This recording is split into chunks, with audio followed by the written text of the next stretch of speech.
Pennsylvania, to you by the Mariana Outdoorsman Association and by Wild Acres Farm, Fishery, and Regulated Hunting Grounds.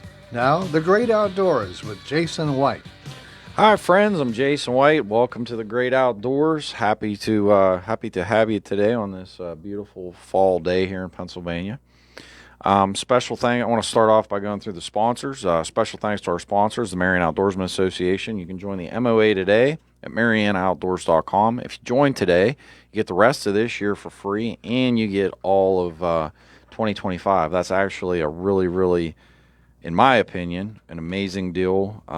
Something you should definitely try to take the advantage of, jump on top of, and enjoy amazing experiences at the MOA and at Wild Acres Farm, Fishery, and Regulated Hunting Grounds. So happy to have everybody. 1,000-yard rifle range, 2.5 miles of private trout fishing, and last but not least, we have approximately 400 acres of upland bird hunting. So whether you want to do long distance shooting, whether you want the I would say very peaceful 2.5 miles of trophy trout fishing, and also peaceful and don't have to worry about getting peppered by people at the game lands. Come out upland bird hunting anytime that you book hunts. The fields are for you and you alone, so you don't have to worry about bumping elbows with anybody else.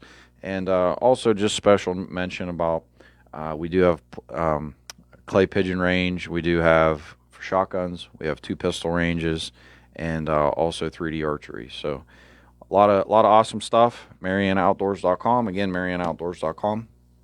Wild Acres Farm, Fishery, and Regulated Hunting Grounds, managed by 10 Mile Creek Outfitters. Wild Acres has lodging. We have a big lodge that holds anywhere from 8 to 15 people. We have an event venue across the street for corporate events, parties, weddings, etc. We have a small cottage that holds approximately 4 to 8 people, which gives you access to basically all the amenities of the Mariana Outdoorsman Association, which you can pay daily rates for. Guided trout fishing trips, guided upland bird hunting hunts, guided whitetail deer hunts, guided eastern U.S. turkeys. Everything's free ranging, no fences. Cannot stress that enough. If you're interested in anything with 10 Mile Creek Outfitters in that capacity, even if it's just simply lodging, if you're passing through Western PA, go to 10mileco.org. Again, 10mileco.org, or give us a call at 724-579-0924. All right, I'm going to roll right into it here. So I got some upcoming events for the Mariana Outdoorsman Association. This Thursday at 4 p.m., we're going to be doing our second trout stalking of the fall. I'm well aware water conditions are not ideal, but we're going to keep our fingers crossed that the water levels are going to come back up. Water temperatures are good, so that is the most critical piece. But yes, we do want to see the water levels come back up and certainly get more oxygen into that water for the trout. But that being said, we're going to be stalking tomorrow for the second time, 4 p.m. We're going to be meeting at 1997 Morey Road, Clarksville, Pennsylvania, 15322. Certainly happy to have everybody. We will be stalking both of our locations, the 10 Mile Creek location and Daniels Run.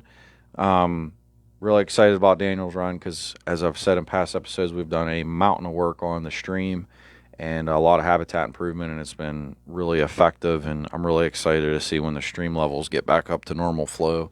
It's really going to be exciting. Looking ahead this Friday, the Appalachian Pipeliners Association are going to be hosting a private event at the Mariana Outdoorsman Association. That event is going to be a trophy trout fishing tournament benefiting their organization. They do a lot of charitable work when it comes to kids' educational programs going in from high school into college through the association. So if you're still interested, go to the APA's website. I think it's AppalachianPipelinersAssociation.com. Check them out. They're on social media, but that is their event, fundraiser for them, and we're certainly happy and appreciative to have them. This Saturday, going to be at 9 a.m. in the morning. There's a collaborative effort between the Firearm Owners Against Crime and State Representative Cook of the 50th Legislative District. They're going to be having an event at Wild Acres Farm. It's going to be a concealed carry seminar. It's free and open to the general public, which is fantastic. So if you're somebody that's interested in learning about concealed carry, your rights, reciprocity, where you can and cannot carry, please come to that. The event, again, is at 9 o'clock, 1997 Morey Road, Clarksville, Pennsylvania, 15322. It will be at our barn event venue. You can't miss it. It's a historical Civil War barn, and you'll actually see giant big banners on the side of it promoting the organization and the facilities. So happy to have everybody. Appreciative of Firearm Owners Against Crime collaborating with the representative hosting this. So we look forward to seeing everybody Saturday at 9 a.m. Looking ahead to things for the rest of the fall, tentatively right now, Friday, November the 15th, at 3 p.m., we'll be having trout stalking number 3, and certainly we're hopeful by that time that water levels will be back up to the normal, flows, and we'll be stalking some different species of trout at that time to really change it up, and really excited about it. Sunday, December the 15th, we have it's our inaugural winter fly fishing tournament. It's a one-day event. Really excited about that. We haven't had a tournament that was geared at strictly fly fishing, so just to try to change things up a little bit. So looking forward to that, and happy to have everybody. We will have trout stalking number 4 in advance of this event, so I got to get that on a calendar, but that'll tentatively be Friday, December the 13th. Excuse me. But look forward to seeing everybody. Happy to have everyone.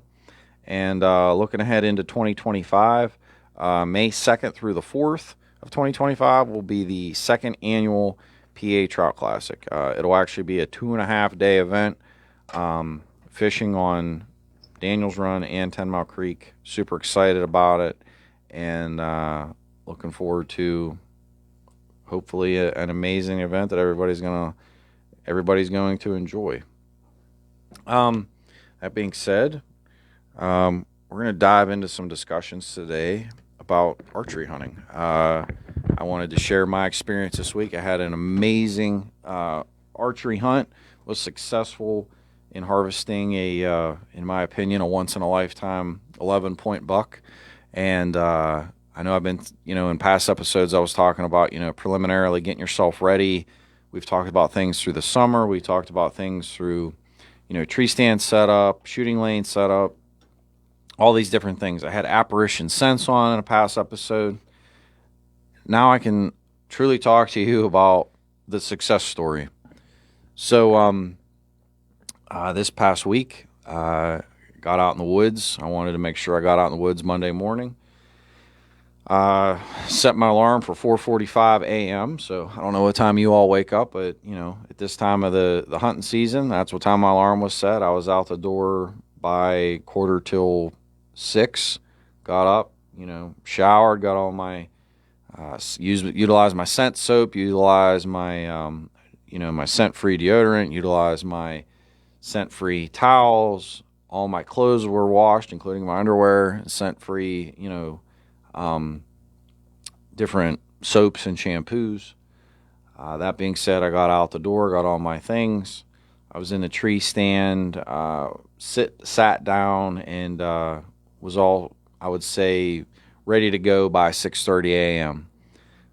Daylight was at 7:30, so basically I had about an hour of just total darkness, which is extremely important. I cannot stress this enough. I think it's a critical piece of the puzzle that when you get to the woods, you need to give the woods enough time that, if you happen to bump a deer on your way in, you want to give the woods enough time to settle down, because they can't see you very well in the dark. There are different species in the woods that can see at night, and that do move around at night a lot.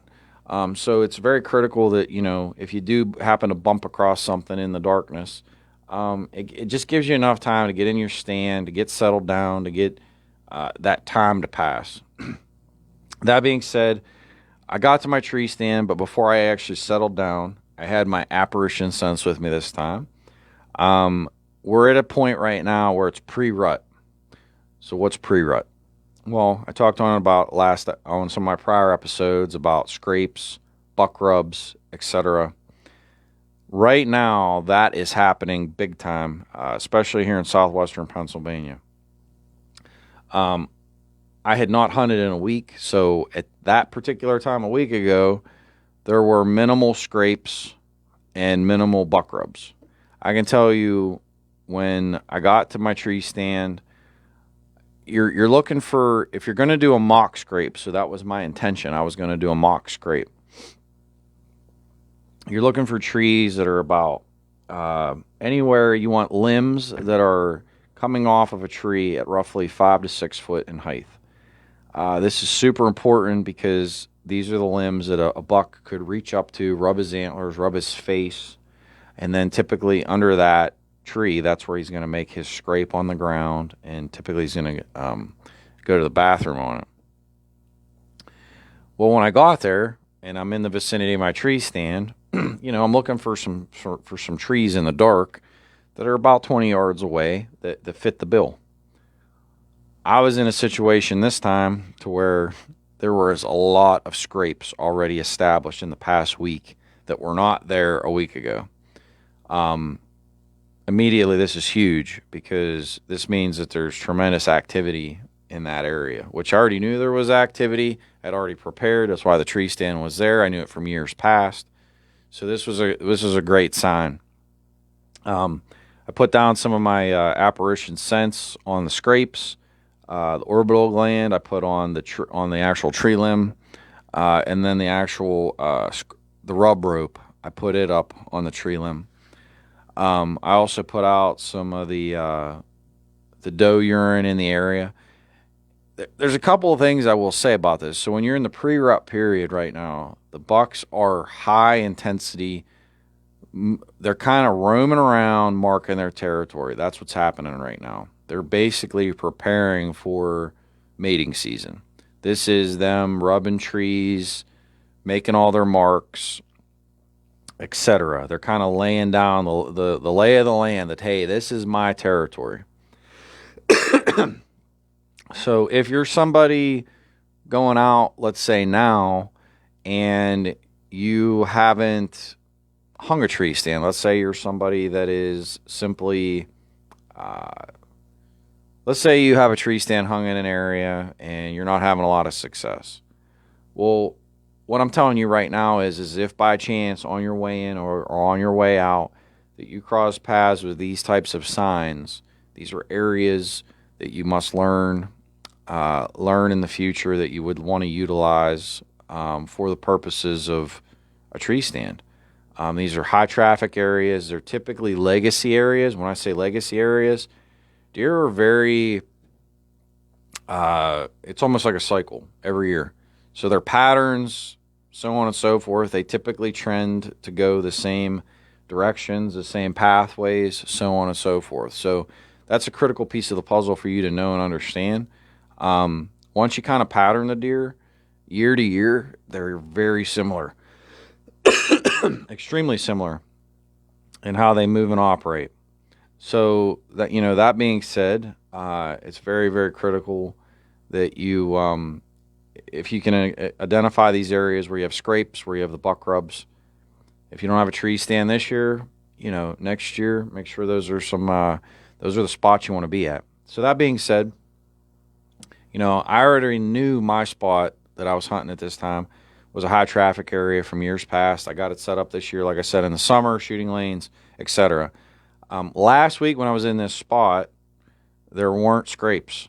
When I got there this week, and I'm literally in the dark looking, clearly there's, I could see the scrapes, and I was like, wow, there's definitely, the pre-rut is kicking in.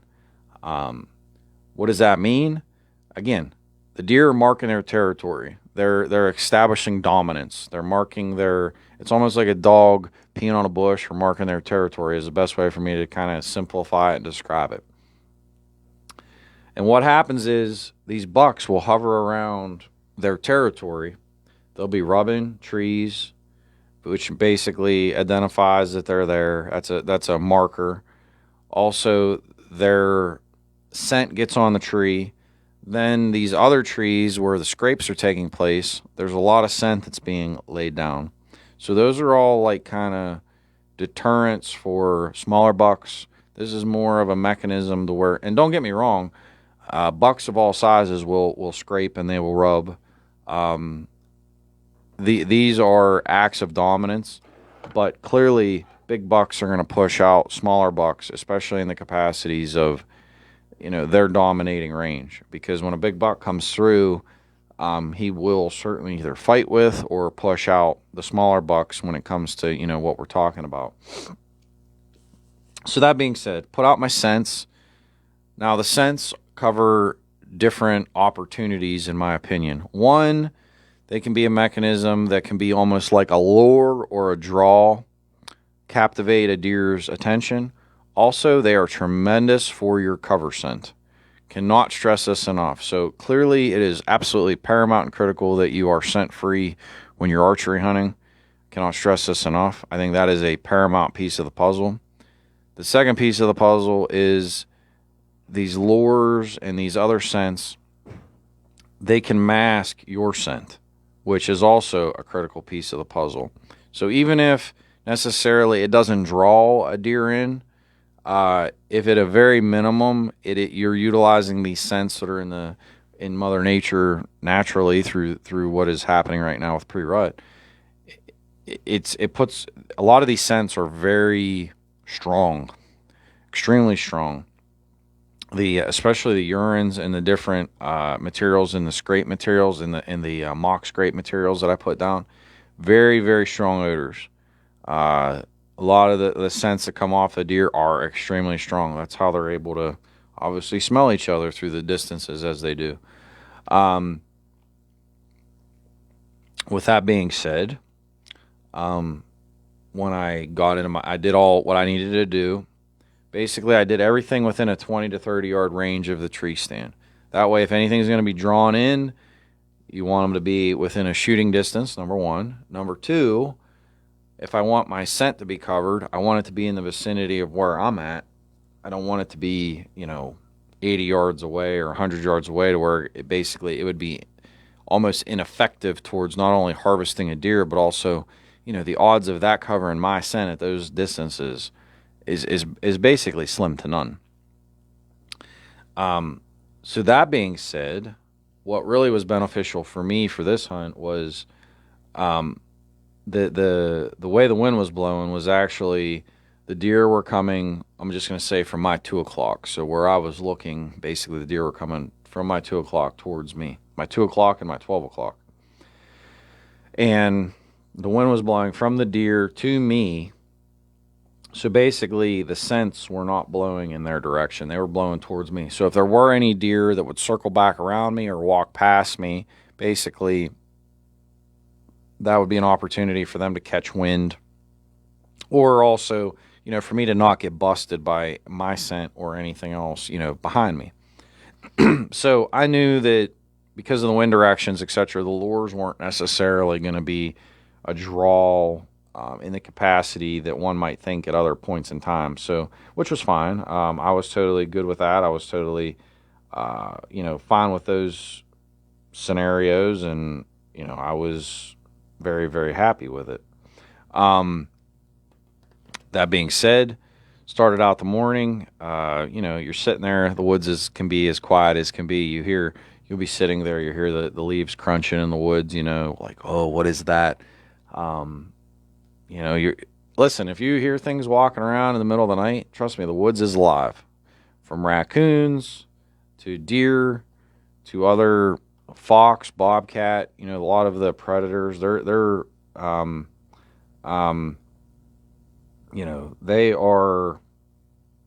moving and how do I want to say this? They're patrolling the woods even at night. So if you hear leaves crunching, etc., you can be assured that, it's some four-legged critter getting around the woods, whether they're, getting food or whatnot. But there's a lot of nocturnal animals, especially your raccoons, possums, skunks, fox, coyote, etc. But it's also critical as to what I was saying about you don't want to be coming in right at going from dark to sunrise, because you want the woods to settle down. You don't want these other animals knowing you're there, because the next thing you know, they take off scurrying or running or so on and so forth. And if a big buck's going to come to you, let's just say right at daylight, if that's an opportunity, you don't want that. You don't want that scenario to happen to where you get, you're bumping other animals and scaring them away. So get in your tree stand at least an hour early, in my opinion. The other thing you got to be cognizant of, and I did this actually this time, it was actually a little warmer in the morning. It wasn't warm, but it was warm enough that I took my jacket off and I actually put it in my backpack going in. And then when I got to my, basically when I got about 80 yards from my tree stand, I stopped. I sprayed myself down again with my scent-free spray, my shoes, my boots, my face, my head. Then I put my coat on. Kind of took a breather, took a quick drink of water. The worst thing you can ever do, I can tell you this from experience, is you don't want to walk into your tree stand. Let's just say it's 40 degrees in the morning and you have too many clothes on for the walk. You get to your tree stand and then all of a sudden that sweat gets cold on your body, and next thing you know, you're sitting in a tree stand shivering. Sometimes it's really good to just wear a ball cap, your gloves, like have a different set of gloves, maybe a thinner set of gloves walking into your tree stand. Wear your ball cap. Don't wear your mask or your hood. Take your coat off. Put your coat in a bag. Walk in those conditions. Again, you don't want to get into a situation where you're literally covered in sweat, doused in sweat, and then you get up in your tree stand and you're like, oh, I feel really warm right now. An hour and a half goes by, and then you're sitting there in the stand literally shivering. Trust me, I can tell you from experience. This does happen. It will happen. It probably will happen to you. But if you can do the little things to help avoid it, like carry your coat with you, carry extra gloves, have extra layers available, just little tips of the trade to help you, because you don't want to get in a situation where you literally get to your tree stand and you are completely and utterly covered and drenched in sweat. Trust me, it will ruin your hunt and ruin it very, very quickly, especially if it's a colder morning. So let's proceed with my hunt. So finally get into the tree stand, get everything situated, and I'm sitting down, complete darkness. As I said, you're sitting there listening to the woods move in the middle of the night in total and complete darkness, wondering, what it is. The sun rises. Finally, I hear some little footsteps. Here comes a big old raccoon. This thing certainly is eating good in the woods. I've talked in past episodes of the importance of trapping raccoons and other critters like this, because they decimate a lot of ground nests, especially your pheasants, your rabbits, your turkeys, etc. But in this particular capacity, it's just kind of interesting and nice to see them in their natural habitat. So I throw that out there as well. But it was certainly a nice little start to the morning, seeing this big old hefty raccoon kind of waddling through the woods it looked like he was actually looking for acorns. But morning started off really slow. Excuse me. Morning started off really slow. From about 7:30 to 8:30, I saw one doe. Really was kind of unsure as to, how things were going to kind of pan out. I was like, man, this is, I don't know. It's a very, I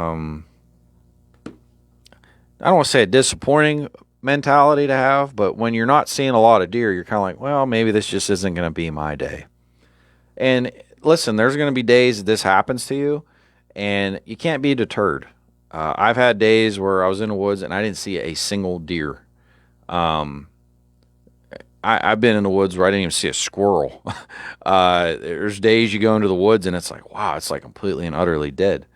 So you can't let that beat you down because there could be a lot of reasons for it. Maybe the day prior, somebody was trespassing, walking through the woods, or maybe somebody, was doing something in the woods the day before, maybe cutting wood or something. You just never know what the reasons are.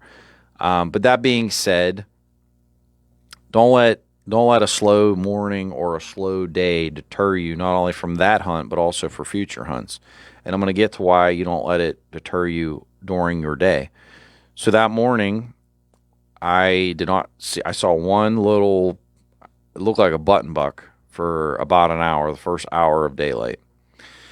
At 8:45, I had 4 does that I was seeing kind of just milling around, headed my direction. I had a business meeting that I had to get to by 10 a.m., so I was kind of committed. I was like, well, I'm only going to hunt till 9:30 today. I was only going to hunt for 2 hours. So I'm in my tree stand, and at 9 o'clock, out of nowhere, there's this small 8-point that comes popping out of the brush. Didn't even see where he came from. All of a sudden, I just saw, a small rack moving. So I'm sitting there, and that kind of made my day because I was like, well, it's nice that I'm seeing something today. The last time I was in that same tree stand, I saw a different 8-point. So, certainly each time I've been in there this season, I've seen a deer that I could have harvested had I wanted to. But for me, again, other lessons for the future, if you pass up on those bucks that are inside the ears. So when I say inside the ears, if a deer were to lift its head up and look at you directly, personally, this is my opinion. I'm not telling you what to do.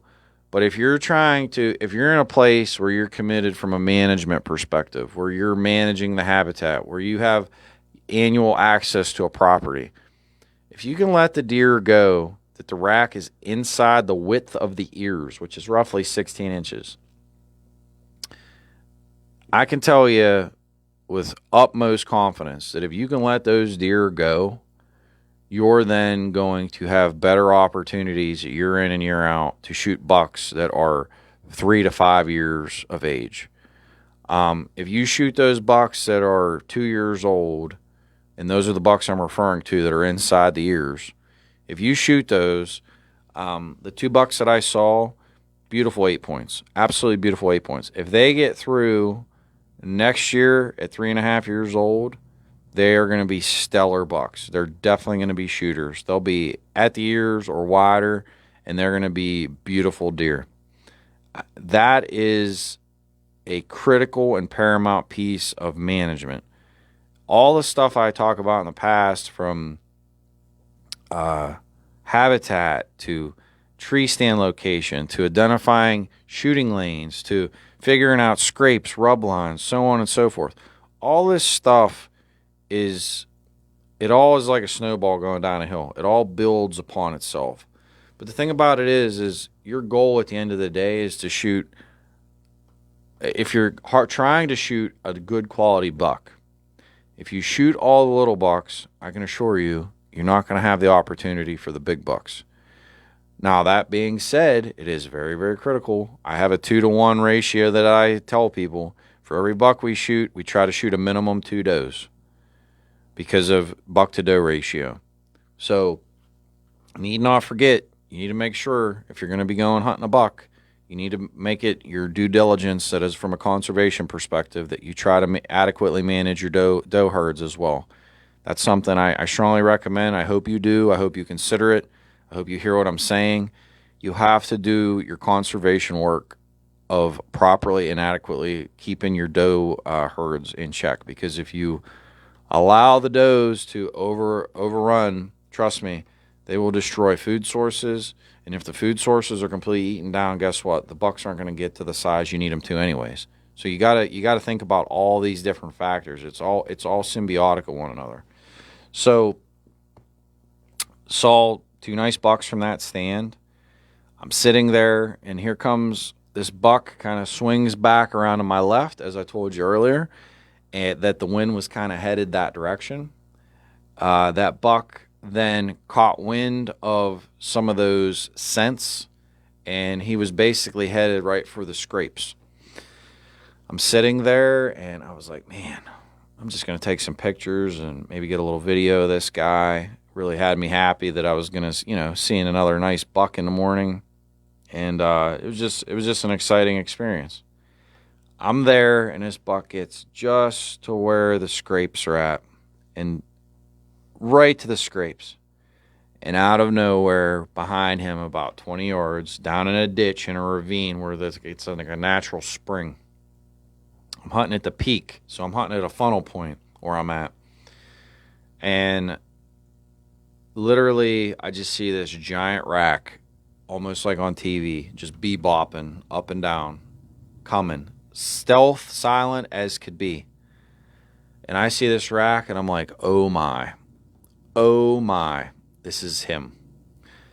And I knew last year at this same exact location, we had 2 shooter bucks that we were hunting for, and just never, my tree stand placement last year wasn't adequate.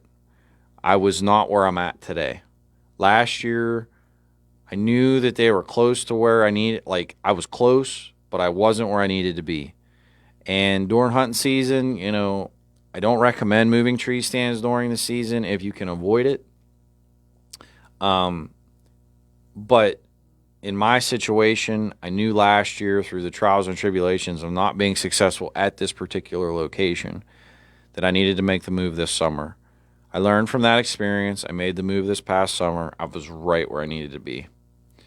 That buck popped up out of that ravine at 30 yards broadside. And I literally got my crossbow ready. Boom. And I hear the giant boom, the giant thud. All I can tell you is I was like a little kid, because it wasn't just the shooting the deer. It was then immediately I pick up the phone and I call my dad. That's the first thing I do anytime I shoot a deer. I don't know what you all do, but for me it's almost kind of like I don't know. It's something my dad and I just have this bond that, like, I don't know. Like, there's different people in your life that you have these different, like, connections with. When it's hunting in the outdoors, my dad and I have that connection. We might not have the connection in all other aspects of life, but when it comes to the outdoors, certainly him and I are like 2 peas in a pod, like something that just, we love to be in the woods. But I called him. I'm like, Dad, I got a big one. He's like, you're hunting today? I was like, yeah, I got a tank. Like, he's big. I'm like, so told him where I was. I get out of my tree stand. I waited a little bit, and get down out of my stand, kind of get situated. I'm looking around a little bit, and right away I didn't see any blood. And this is a lesson I want to teach for everybody. My arrow, ultimately, I would come to find out, clean pass through this buck, like straight through. So some of these bows that we're shooting nowadays are so strong, just boom, straight through. I couldn't find the arrow. The arrow clean passed through the deer, and it went about another 20 yards, and it buried into a hillside somewhere. I never found it. That being said, I'm kind of like looking around. I go about 15 yards, and I find some blood. After that, this deer just gushed blood. Absolutely gushed blood. I heard the deer crash at about, I'm going to guess it was about 100, 120, 150 yards tops. I followed the blood. I mean, it was literally just pouring out both sides. I get down, and there he is. Followed the blood the whole way. Clean pass through. Shot him straight through the lungs. I shot a Rage broadhead out of my Scorpid crossbow. Totally just smoked this deer. I get there, and I was just in total disbelief. Biggest buck I've ever harvested, 11 point, like I said, thick all the way through. I'm going to guess, I want to get it aged. I'm going to assume he was at a minimum 4 years old. Could have been 5. Like I said, last year we had 2 shooters that I knew that were at least 3 years old, but we just never had the opportunity to get them.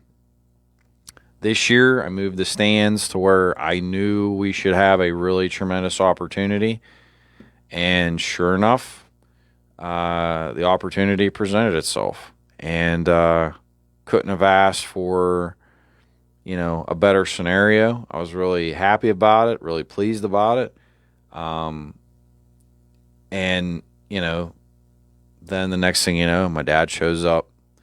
He's tickled and happy as could be. I think he was probably as happy or happier than me, because he knew all the work that we put into it, all the work of moving tree stands, cutting shooting lanes, learning from past failures. Hey, we need to move. Hey, I need to make that move. I went and moved the stand with a couple of my friends. It was like early August, end of July. Hot as could be, 90-degree days, and you're out there moving tree stands, thinking, what the heck am I doing? But those are the sacrifices you have to make in the summertime, and the hard lessons you have to learn from previous failed seasons to put yourself into a successful opportunity. I can't say thank you enough to my friends that helped through the process of the summertime, shooting lanes, the experiences that we had together, to see it all kind of manifest to success. Apparition Sense, thank you. Dave Breyer certainly was on our past episodes. I did not score the buck yet, but I'm gonna guess right now he's somewhere in the ballpark of 140 to 150. Tremendous deer. Certainly wall hanger, getting him mounted at Sherm's Taxidermy in Marianna, PA. So shout out to Sherm. Dennis Sherman does fantastic work. Really excited to see the final product when it's all said and done. I harvested a really nice quality deer last year that I have also getting mounted. So I've gotten 2 wall hangers now, 2 years in a row. That being said, if anybody's interested in a guided whitetail hunt, happy to take you via 10 Mile Creek Outfitters. I put a lot of time and work and effort into perfecting my craft. Everything's free range. Patterning deer isn't something that you even do over a year or a season. It's something that I've learned, and it's been not only through my dad, but friends, family, learning from other people. It's basically something through experience of life and wisdom that's gained. This situation here was in a great spot last year, but knew I needed to make a move to this spot, literally about 80 yards. And that 80 yards was the difference, because if I wouldn't have made the move, I would not have harvested that deer. It would have not been a successful hunt. So I'm really glad that, we did what we needed to do. We made the moves that we needed to make. It's amazing how such short distances could correlate to success. But again, extremely thankful for everybody that's been involved, and I'm excited, moving forward for other success stories I'm going to be able to share with you. But it's nice to know that in these past episodes through this entire year that we've talked about preparation, we've talked about food plots, we've talked about, orchards, we've talked about scents, scrapes, rubs, scent, being scent free, sighting in your bow, all this stuff. It all accumulates to ultimately, hopefully, a successful hunt, joyful experiences, hugs and fist bumps with your family and friends. But with that being said, again, special thanks to the Marianna Outdoorsman Association. You can join the MOA today at MariannaOutdoors.com. Again, MariannaOutdoors.com. 10 Mile Creek Outfitters. You can book a hunt today at 10mileco.org. Again, 10mileco.org, or give me a call at 724-579-0924. Book your whitetail hunt, turkey hunt, pheasant hunt, or fishing trip today. Again, 10mileco.org or 724-579-0924. I'm Jason White. This has been The Great Outdoors, and I will talk to you all next week.